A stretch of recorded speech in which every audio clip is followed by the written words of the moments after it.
Makeup कसा वाटते तर दीदी काय म्हणाली भूतीने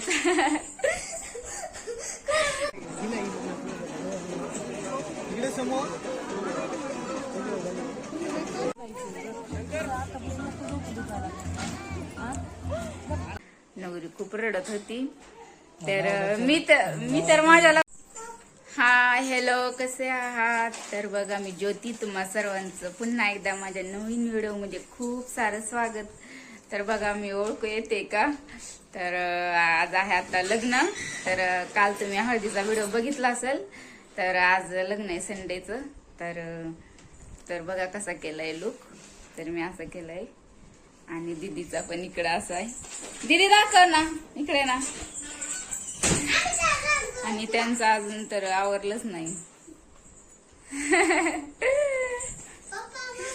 चला आता लग्न लागायला थोडाच वेळ बाकी तर आमचं आवरलंय तर आता जातो आता तर बघा असाच कंटिन्यू ब्लॉग कसं होणार आहे लग्न काही चला तर बघा मेकअप कसं वाटतंय तर दीदी काय म्हणाली भूतीने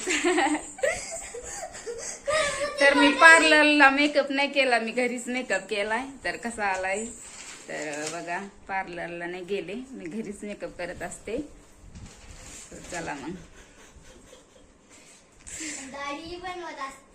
हा यांचा इकडे झाला का हो कशी दिसायले मंजुलिका बघा घरीच केलाय मेकअप कसा आलाय मग मेकअप चांगला दिसतोय हा बर चला ओय लाडू इकडे लाडू नटून बसलाय काय करायला तर चला मग आता आम्ही जातो बघा असंच कंटिन्यू ब्लॉग चला तर लग्न लागायला जरा टाइम होता तर त्याच्यामुळं आम्ही इकडे आलोत आता फोटो स्टुडिओमध्ये म्हणजे फोटोशूट करायचं होतं तर माझं खूप दिवसापासून होतं फोटोशूट करा तर अशा फ्रेम बनवायच्यात मला घरामध्ये लावायला तर मी ते फोटो फ्रेम आलं मी तो पण व्हिडिओ बनवून तुम्हाला दाखवेल तर इथं आमचं चालू होतं फोटोशूट सर्वांचं इथे तर काही दिसत होय नवरी बाई कसं आहे मग नवरी छान लुक केलाय नाही ग अजून टाइम आहे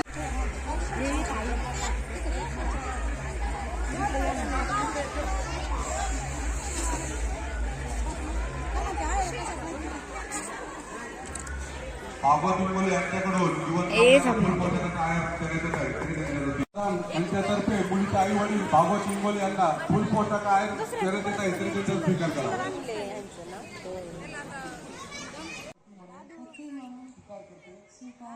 तरी ते बघा तर बौद्ध धर्म पद्धतीने लग्न सोहळा पार पडत आहे तर बाबासाहेब आणि गौतम बुद्ध यांचा मूर्तीला वंदन करून आणि बौद्ध भिक्षू आहेत तर त्यांचा आशीर्वाद घेऊन इथे लग्न सोहळा पार पडतो तर बौद्ध धर्म पद्धतीने तर खूप छान वाटतं आणि ते शपथविधी चालू होती आणि शपथविधीच्या टायमाला वाईट कपडे परिधान करतात मग ते पार पडल्याच्या नंतर मग दुसरे घालतात तर हे चांगलं वाटतं की वाईट कपड्यावरच आपलं वंदन हे करून सगळं सोहळा पार पडतो तर हे चांगलं वाटतं असं बौद्ध धर्माच्या संस्कृतीप्रमाणे ठिकाणी संपन्न होत आहे या नवदाम्पत्याने तथागत भगवान बुद्धांनी दिलेल्या शील सदाचाराच्या मार्गाचा जीवनामध्ये अवलंब करावा हिंसा चोरी मिथ्याचार व्यभिचार खोटे आणि व्यसन यापासून स्वतःला आपण अलिप्त ठेवावा एकमेकांच्या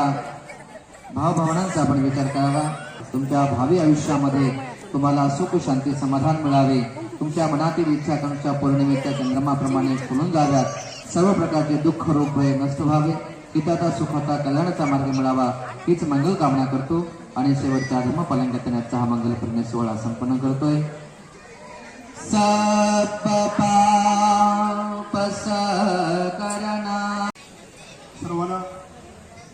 सर्वांना विनंती आहे भोजन घेतल्याशिवाय कुणी जाऊ नका समोरच्या हॉलमध्ये जेवणाची व्यवस्था करण्यात आलेली आहे तेव्हा जेवण घेतल्याशिवाय कुणीही जायचं नाही असं इंगोले आणि शिंदे परिवारांच्या वतीने आपल्याला कळकळी देऊन येते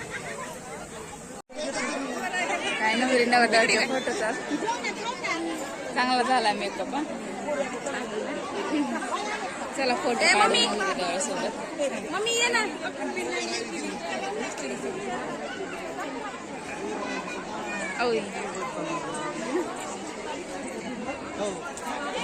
चांगलं दिसायला का. तर बघा आता आम्हाला फोटो काढायचे आहेत नवरी नवरदेवासोबत.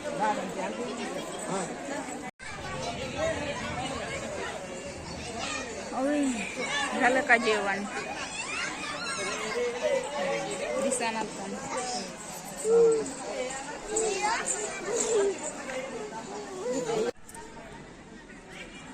उठा उठा, आम्ही चाललो घरी. झोपा तुम्ही दोघच.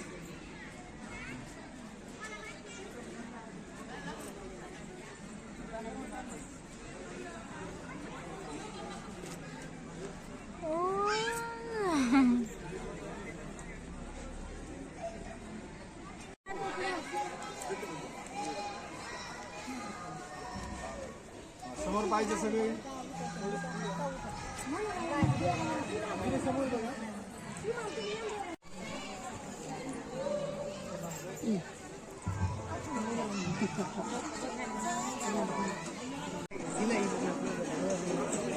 इकडे समोर. एक मिनिट इकडे समोर. हा इकडे समोर. काढले का काय काढ ना. थांब ना थांब ना. ते बाजू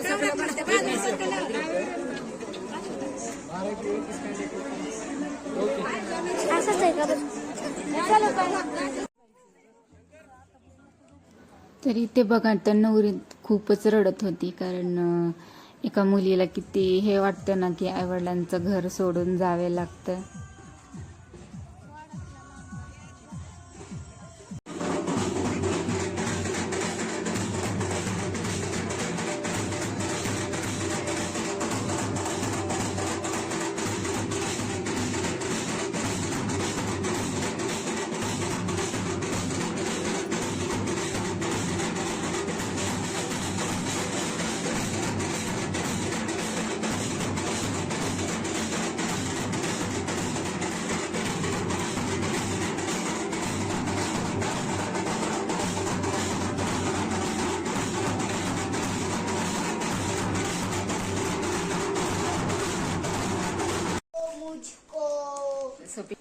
तर बघा आता फायनली आलं घरी. तर लग्न खूप छान झालं आणि नवरी पण गेली. तिला आत्ताच लावलं वाट. तर खूप रडत होती नवरी.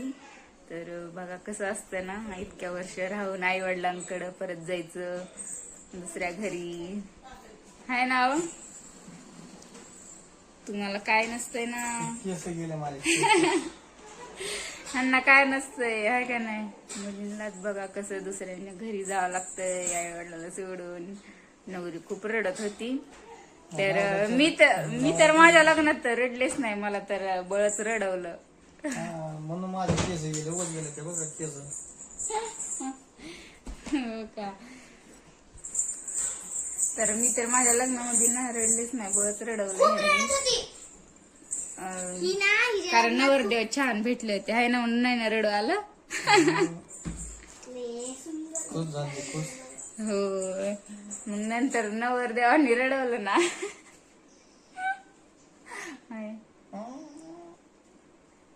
चला मग आजचा ब्लॉग कसा वाटला. तर मी माझा ब्लॉग इथेच एंड करते.